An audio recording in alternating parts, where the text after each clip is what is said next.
If you're a four-wheel drive thrill-seeking nut like me, then you're most likely aware of the seemingly endless options when it comes to epic four-wheel drive adventures in Western Australia. Our state is without doubt big.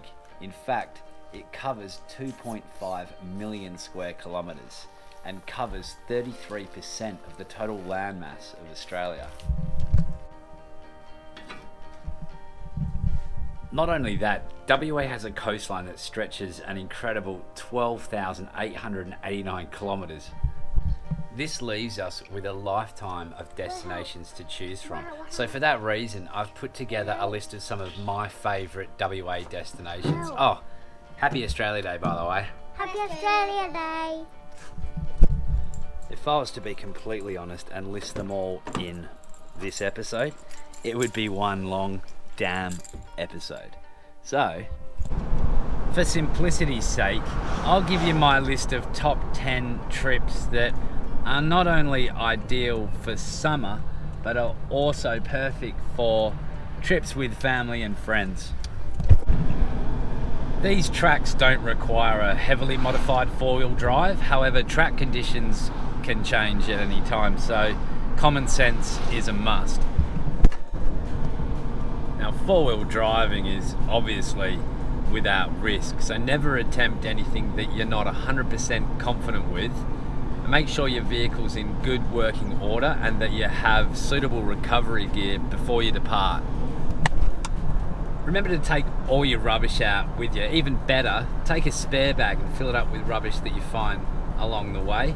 And always just show respect to other people out on the track. Anyway, that's about enough rambling from me. Let's get stuck into it.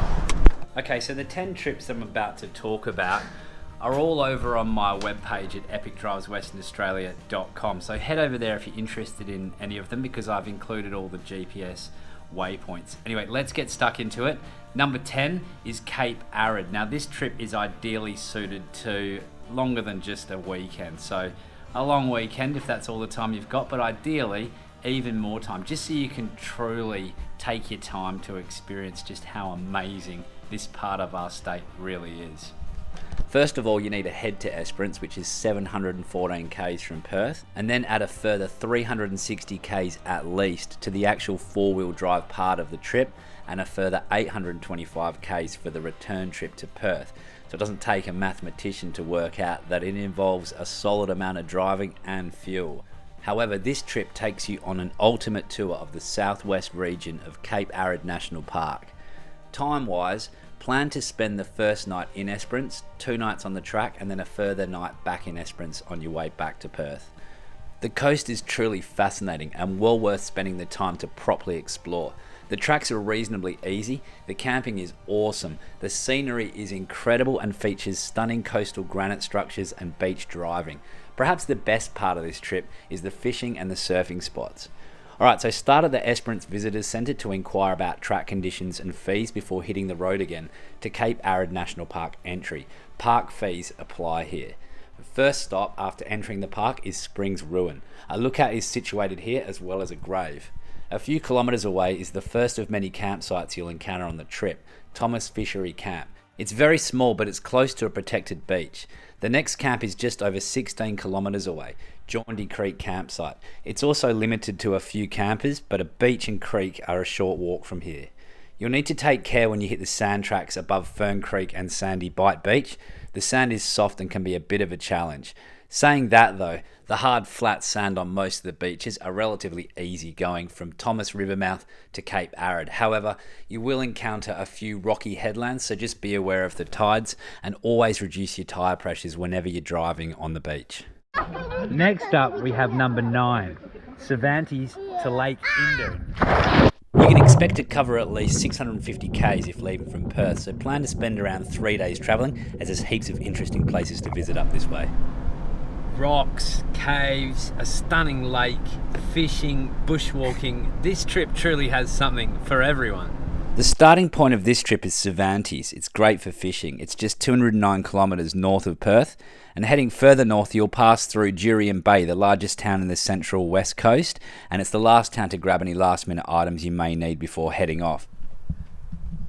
So as I mentioned, there is a lot to see in this region. So try and tick off as many as you can, but whatever you don't get through, it gives you a good excuse to come back during the wildflower season.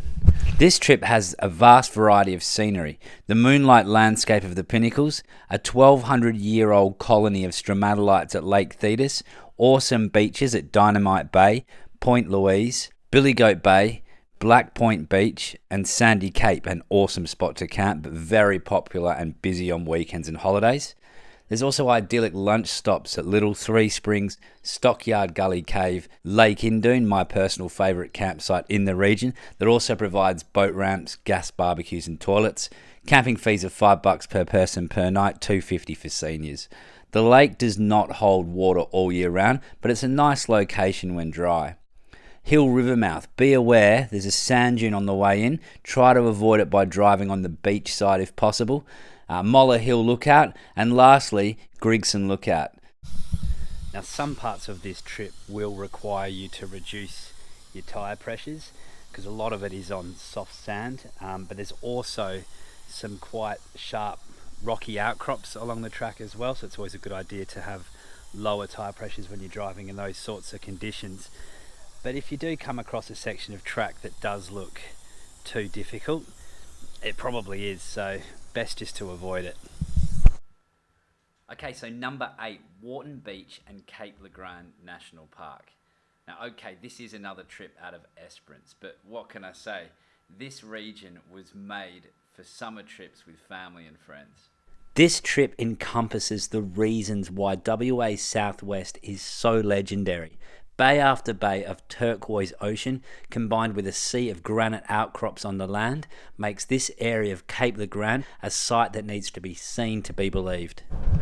Okay, so before I start, got some good news and some bad news. The bad news is you can't actually free camp anywhere within the national park, but the good news is you can stay at Orleans Bay Caravan Park. They've got tent sites, powered sites, cabins and chalets, and there's even a shop there, so you most certainly won't be roughing it. In fact, this trip is ideal for those of you who don't like the traditional style bush camping. The four-wheel driving is pretty easy, but you will need to take care at places like Hammerhead and at Third Beach. Start from the Esperance Visitors Centre and make your way to Ace of Spades Rock. This bay is amazing. Keep your eye out for the dolphins. Next stop has to be Little Warton Beach. The drive-in has some awesome ocean views. After Little Warton Beach is Warton Beach. From here, head north just over 4 kilometres to the entrance of Cape Le Grand National Park. You'll need to keep to the marked tracks to access Victoria Harbour Beach. From here, head to Third Beach before heading back the way you came in, and either camp at Orleans Bay Caravan Park, drive back to Esperance, or take the long leg back to Perth. Number 7, Broke Inlet and Donticastro. Situated just 20 kilometres southwest from the town of Walpole, you'll enter Donticastro National Park. Named after French Admiral Bruni Donticastro, who sailed past the region during a scientific expedition back in 1792, the park itself stretches 130 kilometres along white sandy beaches, rugged cliffs and towering karri forests. A must-see landmark in this region is Broke Inlet. Departing from Walpole, you'll pass some amazing campgrounds, a rocky headland called Red Rock, a couple of old fishermen's huts, and tackle a narrow track out towards the sea and the mouth of the Broke Inlet. You'll have to retake the same track back out to Walpole once you reach the inlet. It's a short but sweet trip, best suited to a Friday afternoon escape from the city, camping at one of the campsites at night, and taking in the pristine beauty of this place over 2 days of adventure. Number 6, the epic Warren River.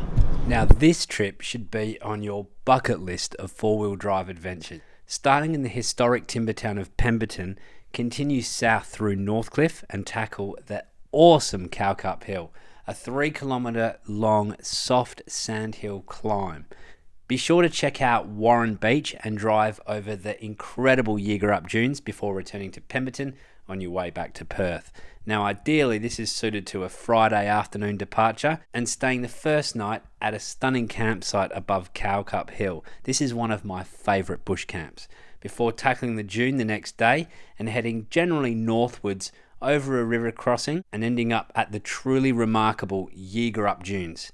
You need to register your vehicle and pay a fee to enter. It's a 10-kilometre drive passing Yeagerup Lake and ascending Yeagerup Dunes, where you'll pass this incredible dune system that's literally swallowing the surrounding bush as it heads slowly inland.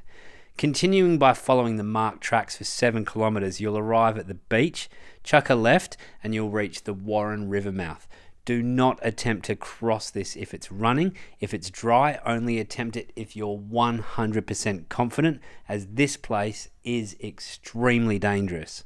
After checking out the beach, follow your tracks back out to the registration shelter, head upstream to camp at a secluded campsite on the river's edge. The final day will take you over Heartbreak Crossing, walk this water crossing before you attempt it, and past some picturesque campsites and picnic spots along the river as you make your way back to Pemberton and then back to Perth. You can expect to cover around 830 kilometres on this trip from Perth to Perth, one of my favourite trips in one of my favourite regions of WA. This truly is a 5-star trip. Number 5, local surf and turf. Just under 100 k's from Perth and only just 20 k's from Mandurah lies White Hills. After following White Hill Road for 4 kilometres, you need to air down and hit the beach. Chuck a left and you've got over 20 kilometres of beach to drive on. White Hill's location makes this an ideal day trip and can be easily turned into a bush adventure too by heading west through some of WA's iconic country towns. There's even a section of track out the back of Harbour that is steep and rutted and requires 4-wheel drive. If you intend on camping, there's a campsite near Preston Beach. It's called Martin's Tank Campground. Other highlights in the area are the town of Yarloop that suffered a massive bushfire back in 2016. Since then, though, the town has slowly been rebuilt. Well worth a look around and even stop for lunch. After Yarloop, head north to Harbour. This town is famous for its dairy, orange and beef production. This region has an abundance of lakes. Give Logbrook Dam a visit and drive over the dam wall to reach a great picnic spot. Although popular, it's known as Lake Brockman. Finally, you'll pass Lane Pool camping area before heading to North Dandalup. Turn right onto South Western Highway and return to Perth, 72 kilometres away. All up, you can expect to travel roughly 200 k's. Number 4, Northern Exposure. North of Perth has a lot to offer the summer adventurer. You could travel up this way for months and still not see everything. However, if you just want a quick escape, then this trip is ideal to give you a good idea of what the northern coastline has to offer. Starting at the seaside town of Lancelin, your first mission has to be the sand dunes situated to the northeast of town. Be extremely careful of other vehicles and pedestrians, as this place gets extremely busy and accidents and deaths have occurred here in the past. Taking the sand tracks north of the dune system, you'll find a few nice beaches such as Dyed Bay. Just be sure to check the tides before committing. After exploring the areas north of the sand dunes, return through town and head north to the settlement at Wedge Island. I cannot express how much I love this place. The beach is amazing, the town and its history are amazing, the residents and their stories are amazing. Do yourself a favour and visit this place before it's gone, which is a constant threat from authorities. Heading north once more, you'll pass the tourist hotspot of the Pinnacles. Worth a look if you've never been, or skip it and head to Hangover Bay for a swim, fish or chillax before hitting the road to Cervantes, where you'll find the incredible Lake Thetis and South Hanson Bay before swinging your rig around and heading back to Perth, or alternatively, turn it into a weekend getaway and spend a night or two camping at Sandy Cape. Number 3, Binga and Beyond. Well, Binga is one of the most popular destinations out of Perth, and ideally suited for those of you who are new to four-wheel driving. A short drive up the Mitchell Freeway and you're transported to some of the best four-wheel drive tracks within 100 kilometres of the city centre.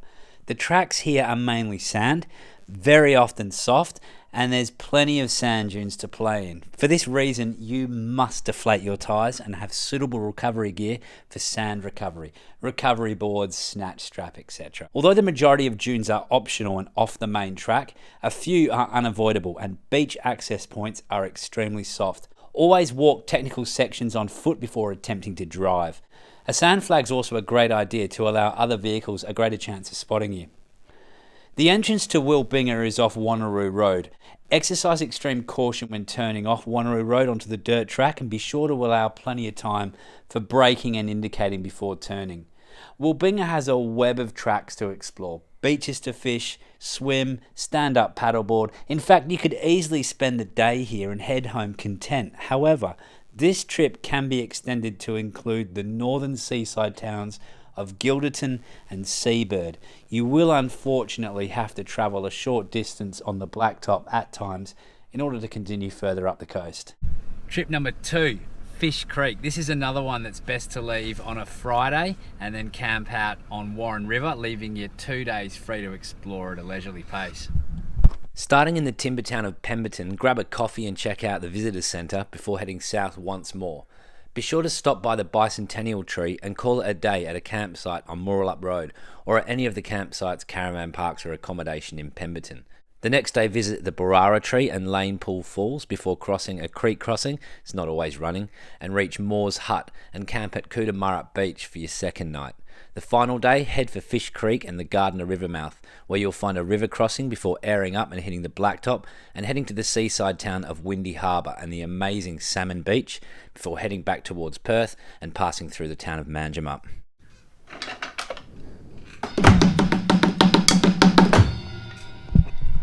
Number 1, Douth Like a Local, I call this one. Now, you may or may not already be aware of the Cape to Cape walk track, but did you know that when joined together, there's 4-wheel drive tracks that will take you all the way down the coast from Cape Naturalist Lighthouse in Dunsborough to Cape Lewin Lighthouse in Augusta. The track is unfortunately not one continuous track, and you need to return to the blacktop numerous times in order to continue south. This trip is around 750 kilometres in length if you're leaving and returning to Perth, with so much to see like fishing, swimming, snorkeling, surfing, and some of the tracks being slow going. I'd suggest you plan to spend at least 3 days exploring this truly epic region of the southwest. Now, this trip is ideal if camping in the bush is not your thing, as the region is packed with caravan parks, hotels, motels, B&Bs, backpackers, farm stays and vineyards. Saying that, the campsites here are some of the best in the state, so there really is accommodation to suit everyone. So there you go, the top 10 trips out of Perth. If you haven't subscribed to my channel already, please consider doing so.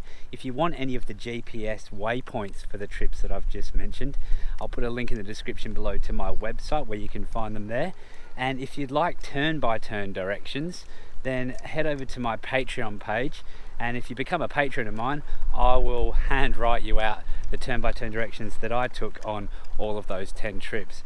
I'll also be releasing more videos soon. The next one's going to be the top 10 trips to do during autumn out of Perth, and I'll hopefully see you very soon on the next Epic Drives at Western Australia. I'm Dan, catch up. Oh, just one more thing, I'm always keen on meeting new people who want to go four-wheel driving, so if that's you, hit me up on Facebook, it's Epic Drives Western Australia, and let's do it. Catch up.